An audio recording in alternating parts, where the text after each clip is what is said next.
دنیا میں آنے کا مقصد بتانے کا موقع دیا۔ ہمارے نبی کو اللہ نے اس دنیا میں خوشخبری اور ڈر سنانے والا بنا کر بھیجا۔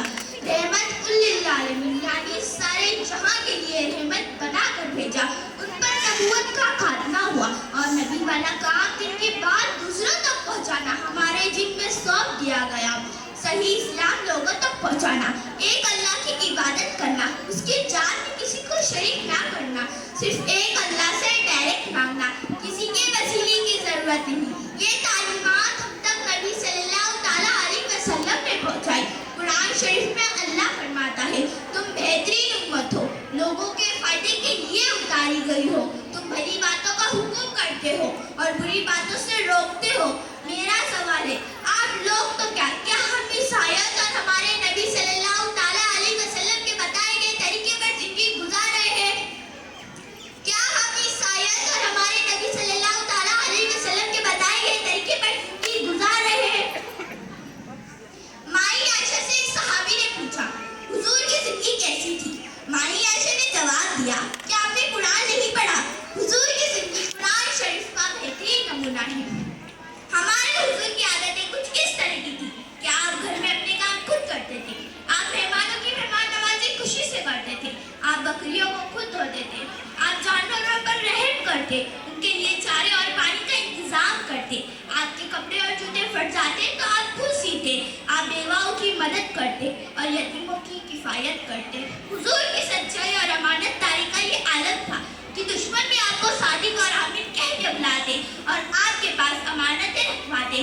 کوئی کسی سے ناراض ہوتا یا جھگڑا ہوتا تو آپ ان میں صلح کرواتے، آپ دوسروں کے حقوق کا خیال رکھتے، آپ لوگوں کی ہر حال میں مدد کرتے، آپ پڑوسیوں کا حق ادا کرتے۔ ہمارے پیارے نبی صلی اللہ تعالیٰ علیہ وسلم کا سب سے پسندیدہ اعمال دین کی دعوت دینا ہے۔ ہمارا دین آج سے 1400 سال پہلے پورا ہو چکا۔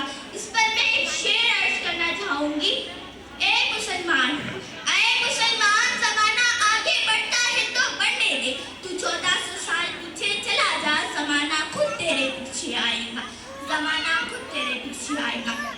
نماز نبی کی آنکھوں کی ٹھنڈک ہے۔ ایک مسلمان کی پہچان ہے کہ جب نماز کا وقت ہو جائے تو وہ باقی لوگوں سے الگ ہو جاتا ہے۔ ہم کو دیکھ لو کہ آج ہم کتنی نماز آسانی سے چھوڑ دیتے ہیں۔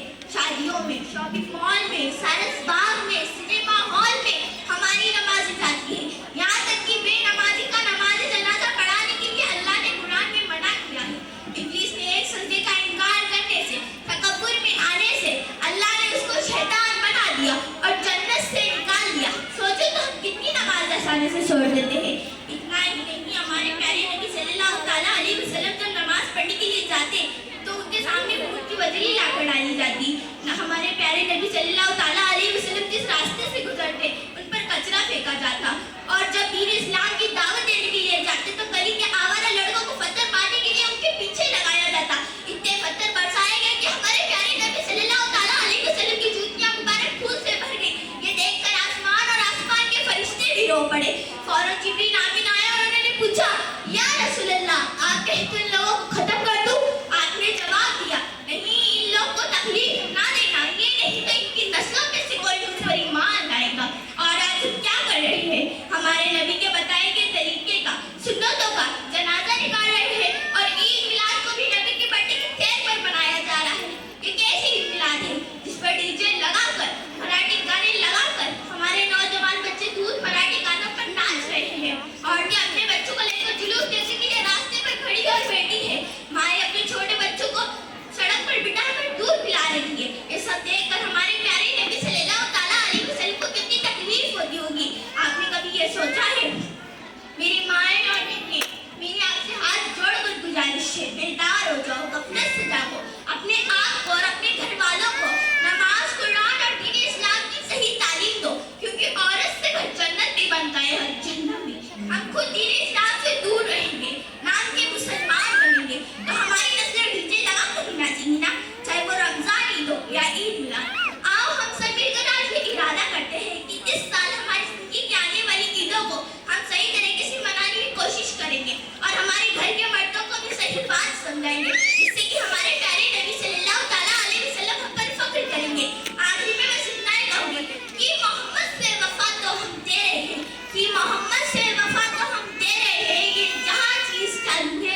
تیرے ہیں، یہ جہاں چیز کیا لوہے قلم تیرے ہیں. شکریہ.